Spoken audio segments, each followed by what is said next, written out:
everyone, I'm Miss Mary Beth. I'm the Youth Services Librarian at Ingalls Memorial Library in Ringe, and I'm here today for Armchair Adventures. And that's our series where every day I read a little bit of a book to you and eventually we finish a whole book together. And the book we're reading right now is The Princess and the Goblin, and this is written by George MacDonald, and it was written in 1870. And each chapter was published in a magazine. And this book is unique because it was written directly for kids. The author is writing as if he's the narrator who's telling a story to a group of kids. So he kind of gets a little personal when he writes, or he puts in a little bit of his opinions. So I think that's kind of interesting. And so far we've read the first 3 chapters. Do you remember what happened in those chapters? Well, we met our Princess Irene, and she's 8. And she lives on a castle farm on the side of a mountain. And one day when it was raining and she was stuck inside her house, she went exploring, and she found a very, very old lady who lives upstairs in her house. And this lady said her name is Irene too, and she's her great-great-grandmother. And we like Princess Irene so far, and the lady was very nice. So let's see what happens in Chapter 4. What the nurse thought of it. "Why, where can you have been, Princess?" asked the nurse, taking the princess in her arms. "It's been very unkind of you to hide away for so long. I began to be afraid." Here she checked herself. "What were you afraid of, Nursey?" asked the princess. "Never mind," the nurse answered. "Perhaps I will tell you another day. Now, tell me where you have been." "I've been up a great long way to see my very great, huge old grandmother," said the princess. "What do you mean by that?" asked the nurse, who thought she was making fun of her. "I mean, I've been a very long way up and up to see my great-grandmother. Ah, Nursey, you don't know what a beautiful mother of a grandmother's I've got upstairs. She's such an old lady. It is with such lovely and has such lovely white hair, as white as my silver cup. Now, when I think of it, I think her hair must be silver." "What nonsense are you talking, Princess?" said the nurse. "I'm not talking nonsense," returned Irene, rather offended. "I will tell you all about her. She's much taller than you, and much prettier." "I dare say," remarked the nurse. "And she lives upon pigeons' eggs." "Most likely," said the nurse. "And she sits in an empty room, spinning all day long." "Not a doubt of it," said the nurse. "And she keeps her crown in her bedroom." "Of course! Quite the proper place to keep her crown in. She wears it in bed, I'll be bound." "She didn't say that, and I don't think she does. That would be uncomfortable, wouldn't it? I don't think my papa wears his crown for a nightcap. Does he, Nursey?" "I never asked him. I dare say he does. And she's been there ever since I came here. Ever so many years." "Anybody could have told you that," said the nurse, who did not believe a word Irene was saying. "Why didn't you tell me then?" "That was not necessary. You can make it up all by yourself." "You don't believe me!" exclaimed the princess, astonished and angry, as she well might be. "Did you expect me to believe you, Princess?" said the nurse. "I know princesses are in the habit of telling make-believes, but you are the first I ever heard of who expected to have them believed." She added, seeing that the child was strangely in earnest. The princess burst into tears. "Well, I must say," remarked the nurse, now thoroughly vexed with her for crying, "it is not at all becoming in a princess to tell stories and expect to be believed, just because she is a princess." "But it's quite true, I tell you." "You've dreamt it then, child." "No, I didn't dream it. I went upstairs, and I lost myself, and if I hadn't found the beautiful lady, I should never have found myself." "Oh, I dare say." "Well, you just come with me, and I'll see if I'm not telling the truth," said Princess Irene. "Indeed, I have other work to do. It's your dinner time, and I won't have any more such nonsense." The princess wiped her eyes, and her face grew so hot that they were soon quite dry. She sat down to her dinner, but ate next to nothing. Not to be believed does not at all agree with princesses, for a real princess cannot tell a lie. So all the afternoon she did not speak a word. Only when the nurse spoke to her, and she answered her, for a real princess is never rude, even when she does well to be offended. Of course the nurse was not comfortable in her mind. Not that she suspected the least truth in Irene's story, but that she loved her dearly, and was vexed with herself for having been cross to her. The nurse thought her crossness was the cause of the princess's unhappiness, and had no idea that she was really and deeply hurt at not being believed. But as it became more and more plain during the evening in her every motion and look that, although she tried to amuse herself with her toys, her heart was too vexed and troubled to enjoy them. and her nurse's discomfort grew and grew. When bedtime came, she undressed and laid her down, but the child, instead of holding up her little mouth to be kissed, turned away from her and lay still. The nurse's heart gave way altogether, and she began to cry. At the sound of her first sob, the princess turned again, and held her face to kiss her as usual. But the nurse had her handkerchief to her eyes, and did not see the movement. "Nursey," said the princess, "why won't you believe me?" "Because I can't believe you," said the nurse, getting angry again. "Ah, then you can't help it," said Irene, "and I will not be vexed with you any more. I will give you a kiss and go to sleep." "You little angel!" cried the nurse, and caught her out of bed and walked out of the room with her in her arms, kissing and hugging her. "You will let me take you to see my dear old great-grandmother, won't you?" said the princess, as she laid her down again. "And you won't say I'm ugly any more, will you, princess?" "Nursey, I never said you were ugly. What can you mean?" "Well, if you didn't say it, you meant it." "Indeed, I never did," said Princess Irene. "You said I wasn't so pretty as my beautiful grandmother. Yes, I did say that, and I say it again, for it's quite true." "Then I do think you are unkind," said the nurse, and put her handkerchief to her eyes again. "Nursey, dear, everybody can't be as beautiful as every other body, you know. You are very nice looking, but if you had been as beautiful as my grandmother—" "Bother your grandmother," said the nurse. "Nurse, that's very rude. You are not fit to be spoken to, until you can behave better," said the princess. The princess turned away once more, and again the nurse was ashamed of herself. "I'm sure I beg your pardon, princess," she said, though still in an offended tone. But the princess let the tone pass, and heeded only the words. "You won't say it again, I'm sure," she answered, once more turning towards her nurse. "I was only going to say that if you had been twice as nice looking as you are, some other king or other would have married you, and then what would have become of me?" "You are an angel," repeated the nurse, again embracing her. "Now," insisted Irene, "you will come and see my grandmother, won't you?"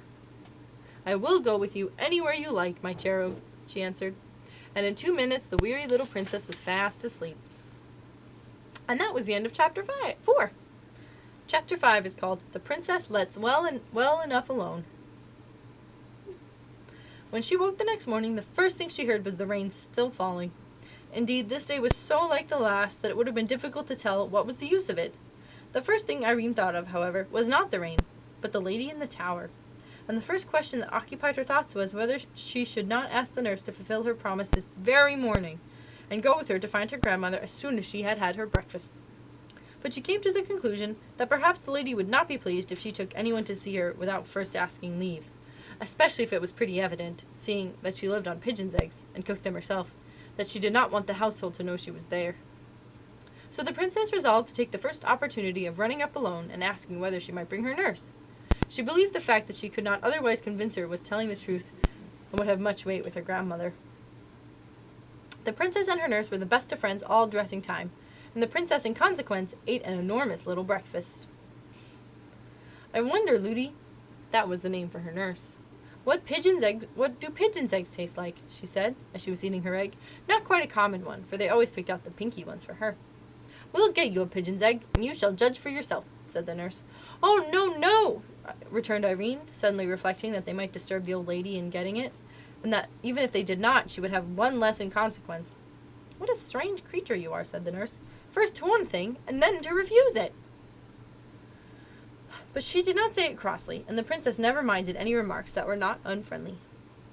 "Well, you see, Ludi, there are reasons," she returned, and said no more, for she did not want to bring up the subject of their former strife, lest her nurse should offer to go before she had her grandmother's permission to bring her. Of course she could refuse to take her, but then she would believe her less than ever. Now the nurse, as she said herself afterwards, could not be every moment in the room, and as never before yesterday had the princess given her the smallest reason for anxiety, it had not yet come into her head to watch her more closely. So she soon gave her a chance, and the very first that offered, Irene was off and up the stairs again. This day's adventure, however, did not turn out like yesterday's, although it began like it, and indeed today is very seldom like yesterday, if people would note the differences, even when it rains. The princess ran through passage after passage, and could not find the stair of the tower. My own suspicion is that she had not gone up quite high enough, and was searching on the second floor instead of the third floor. When she returned to go back, she failed equally in her search after the stair. The princess was lost once more. Something made it even worse to bear this time, and it was no wonder that she cried again. Suddenly it occurred to her it was after having cried before that she found her grandmother's stair. She got up at once, wiped her eyes, and started upon a fresh quest. This time, although she did not find what she had hoped, she found what was next best. She did not come on a stair that went up, but she came upon one that went down. It was evidently not the same stair she had come up, yet it was a good deal better than none, so down she went. There, to her surprise, she found herself in the kitchen. Although she was not allowed to go there alone, her nurse had often taken her, and she was a great favorite with the servants. So there was a general rush at her the moment she appeared, for everyone wanted to have the princess, and the report of where she was soon reached the nurse's ears. She came at once to fetch her. But she never suspected how she had got there, and the princess kept it to herself. Her failure to find the old lady was not only disappointing, but made her very thoughtful. Sometimes she came almost to the nurse's opinion that she had dreamed her all along. But that fancy never lasted long. The princess wondered whether she should ever see the lady again, and thought it was very sad to not have been able to find her when she was particularly wanted her. So she resolved to say nothing more to her nurse on the subject, seeing it was so little in her power to prove her words. And that's the end of the chapter. Let's read one more. We'll read chapter 6. It's called The Little Miner. I think we're finding another character. The next day, the great clouds still hung over the mountain, and the rain poured like water from a full sponge. The princess was very fond of being out of doors, and she nearly cried when she saw that the weather was no better. But the mist was not of such a dark, dingy gray. There was light in it, and as the hours went on, it grew brighter and brighter, until it was almost too brilliant to look at. And late in the afternoon, the sun broke out so gloriously that Irene clapped her hands, crying, see, Ludi, the sun has its face washed. Look how bright he is. Do get my hat and let us go out for a walk. Oh dear, how happy I am. Ludi was very glad to please the princess. She got her hat and cloak, and they set out together for a walk up the mountain. For the road was so hard and steep that the water would not rest upon it, and it was always dry enough for walking in a few minutes after the rain ceased. The clouds were rolling away in broken pieces, like great over-woolly sheep, whose wool the sun had bleached till it was almost too white for the eyes to bear. Between them the sky shone with a deeper and purer blue because of the rain. The trees on the roadside were hung all over with drops, which sparkled in the sun like jewels. The only things that were no brighter for the rain were the brooks that ran down the mountain. They had changed from the clearness of crystal to a muddy brown, but what they lost in color they gained in sound, or at least in noise, for a brook when it is swollen is not so musical as before. But Irene was in raptures with the great brown streams tumbling down everywhere, and Ludi shared in her delight, for she too had been confined to the house for 3 days. At length she observed that the sun was getting low, and it was time to be going back. She made the remark again and again, but every time the princess begged her to go on just a little farther and a little longer, reminding her that it was much easier to go downhill, and saying that when they did turn, they would be home in a moment. So on and on they went, now to look at a group of ferns over whose tops a stream was pouring in a watery arch, now to pick a shining stone from a rock by the wayside, now to watch the flight of some bird. Suddenly the shadow of a great mountain peak came up from behind, and shot in front of them. When the nurse saw it, she stared and shook, and catching hold of the princess's hand, she turned and began to run down the hill. "What's all the haste, nursie?" asked Irene, running alongside of her. "We must not be out a moment longer," said the nurse. "But we couldn't help being out a good many moments longer." It was too true. The nurse almost cried. They were much too far from the house. It was against express orders to be out with the princess 1 moment after the sun went down. They were nearly a mile up the mountain. If His Majesty were to hear of it, Ludi would certainly be dismissed, and to leave the princess would break her heart. It was no wonder she ran, but Irene was not in the least frightened, and not knowing anything to be frightened at. She kept on chattering as well as she could, but it was not easy when they were running. Ludi, why do you run so fast? It shakes my teeth when I talk." "Then don't talk," said Ludi. But the princess went on talking. She was always saying, Look, Ludi," but Ludi paid no attention to anything she said. She only ran on. Look, Ludi, don't you see that funny man peeping over the rock?"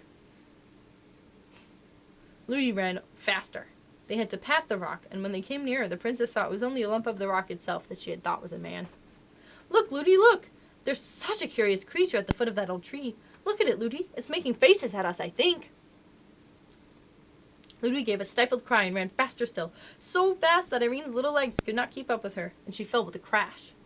It was hard downhill, and she had been running very fast, so it was no wonder that she began to cry. This put the nurse nearly beside herself, But all she could do was to run on the moment she got the princess to her feet again. "Who's that laughing at me?" said the princess, trying to keep in her sobs, running too fast for her grazed knees. "Nobody, child," said the nurse, almost angrily. But that instant there came a burst of coarse tittering from somewhere, and a hoarse, indistinct voice seemed to say, "Lies, lies, lies!" "Oh!" cried the nurse, with a sigh that was almost a scream, and she ran on faster than ever. "Nurse, Ludi, I can't run any more. Do let us walk a bit." "What am I to do?" said the nurse. "Here, I will carry you." She caught her up, but found her much too heavy to run with, and she had to set her down again. Then the nurse looked wildly about her, gave a great cry, and said, "We've taken the wrong turn somewhere, and I don't know where we are. We're lost! Lost!" The terror she was in had quite bewildered her. It was true enough that they were lost. They had been running down into a little valley in which there was no house to be seen. Now, Irene did not know what good reason there was for a nurse's terror, for the servants all had strict orders never to mention the goblins to her, but it was very discomposing to see her nurse in such a fright. Before, however, she had time to grow thoroughly alarmed like her, she heard the sound of whistling, and that revived her. Presently she saw a boy coming up the road from the valley to meet them. He was the whistler, but before they met his whistling changed to singing. And this was something like what he sang. "Ring, dot, bang, go the hammers clang, hit and turn and bore, whiz and puff and roar. Thus we rive the rocks, force the goblin locks. 1, 2, 3, bright as gold can be. 4, 5, 6, shovels, matlock picks. 7, 8, 9, light your lamp at 9. 10, 11, 12, loosely hold the helve. We're the merry miner boys, make the goblins hold their noise." "I wish you would hold your noise," said the nurse rudely, for the very word goblin at such a time and in such a place made her tremble. It would bring the goblin upon them with a certainty, she thought, to defy them in that way. But whether the boy heard her or not, he did not stop his singing. "Do be quiet!" cried the nurse, in a whispered shriek, but the boy, who was now close at hand, still went on. "There," said the boy, and he stood opposite them. "There, that'll do for them. They can't bear singing. They can't stand that song. They can't sing themselves, for they have no more voice than a crow, and they don't like other people to sing." The boy was dressed in a miner's dress, with a curious cap on his head. He was a very nice-looking boy, with eyes as dark as the mines in which he worked, and as sparkling as the crystals in their rocks. He was about 12 years old. His face was almost too pale for beauty, which came of his being so little in the open air and sunlight. For even vegetables that grow in the dark are white. But the boy looked happy, merry indeed. Perhaps at the thought of having routed the goblins, and his bearing as he stood before them had nothing clownish or rude about it. "I saw them," he went on, "as I came up. I'm very glad I did. I knew they were after somebody, but I couldn't see who it was. They won't touch you as so long as I'm with you." "Who are you?" asked the nurse, offended at the freedom with which he spoke to them. "I'm Peter's son." "Who's Peter?" "Peter the miner," he answered. "I don't know him." "I'm his son, though," said the boy. "Why should the goblins mind you?" "Because I don't mind them. I'm used to them." "What difference does that make?" asked the nurse. "If you're not afraid of them, they're afraid of you. I'm not afraid of them, that's all. But it's all that's wanted, up here, that is. It's a different thing down there. They won't always mind that song, even, down there. And if anyone sings it, they stand grinning at him awfully. And if he gets frightened, and he misses a word or says a wrong one, they don't give it to him." "What do they do to him?" asked Irene, with a trembling voice. "Don't go frightening the princess," said the nurse. "The princess!" repeated the little miner, taking off his curious cap. "I beg your pardon. You oughtn't to be out so late. Everybody knows that's against the law." "Yes, indeed it is," said the nurse, "and I shall have to suffer for it." "What does that matter?" said the boy. "It must be your fault. It is the princess who will suffer for it. I hope they didn't hear her call you the princess. If they did, they're sure to know her again. That's awfully sharp. They're awfully sharp." "Ludi, Ludi!" cried the princess. "Take me home!" "Don't go on like that," said the nurse to the boy, almost fiercely. "How could I help it? I lost my way." "You shouldn't be out so late. You wouldn't have lost your way if you hadn't been frightened," said the boy. "Come along. I'll soon set you right again. Shall I carry your little highness?" "Impertinence!" muttered the nurse, but she did not say it out loud, for she thought if she had made him angry he might take his revenge by telling someone belonging to the house, and then it would be sure to be heard by the king. "No, thank you," said Irene. "I can walk very well, though I can't run as fast as Nursey. If you will give me one hand, Ludi will give me the other, and then I shall get on famously." They soon had her between them, holding hand of each. "Now let's run," said the nurse. "No, no," said the little miner. "That's the worst thing you can do. If you hadn't run before, you would not have lost your way, and if you run now, they will be after you in a moment."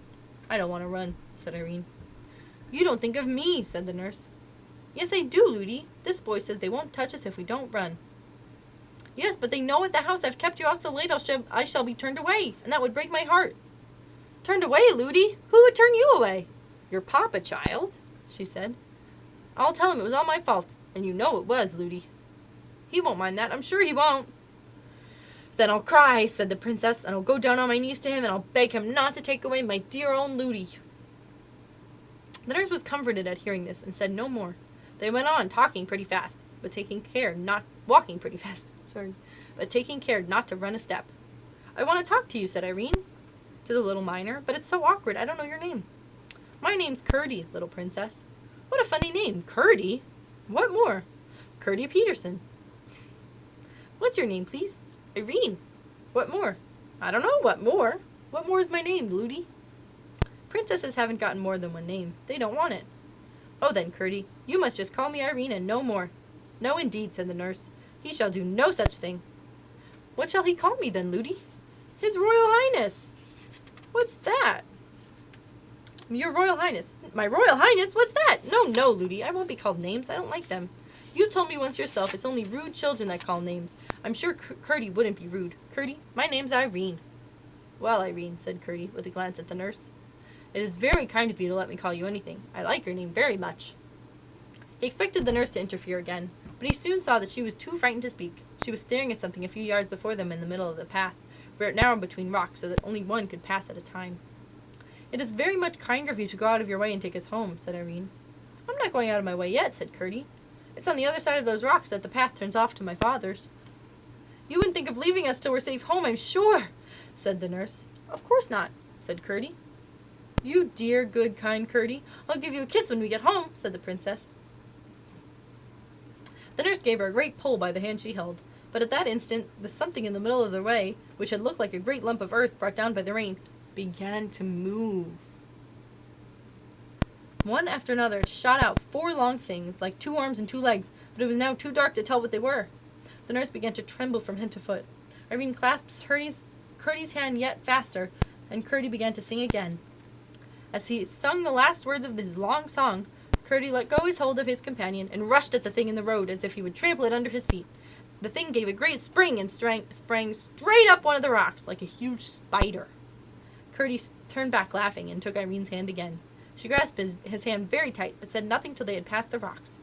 A few yards more, and she found herself on a part of the road she knew, and she was able to speak again. Do you know, Curdy, I don't quite like your song. It sounds to me rather rude, she said. Well, perhaps it is, answered Curdy. I never thought of it that way. It's the way we have. We do it because they don't like it. Who doesn't like it? The Cobbs, as we call them. Don't, said the nurse. Why not, said Curdy. I beg you won't. Please don't. Oh, if you ask me that way, of course I won't. Though I don't know a bit and why. Look, there are the lights of your great house down below. You'll be at home in 5 minutes now. Nothing more happened. They reached home in safety. Nobody had missed them or had even known they had gone out.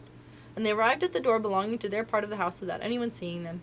The nurse was rushing in with a hurried and not over-gracious good night to Curdy, but the princess pulled her hand from his and was just throwing her arms around Curdy's neck when she caught her again and dragged her away. Ludi, Ludi, I promised a kiss, cried Irene. A princess mustn't give kisses. It's not at all proper, said Ludi. But I promised, said the princess. There's no occasion. He's only a minor boy. He's a good boy and a brave boy, and he has been very kind to us. Ludi, Ludi, I promised. Then you shouldn't have promised.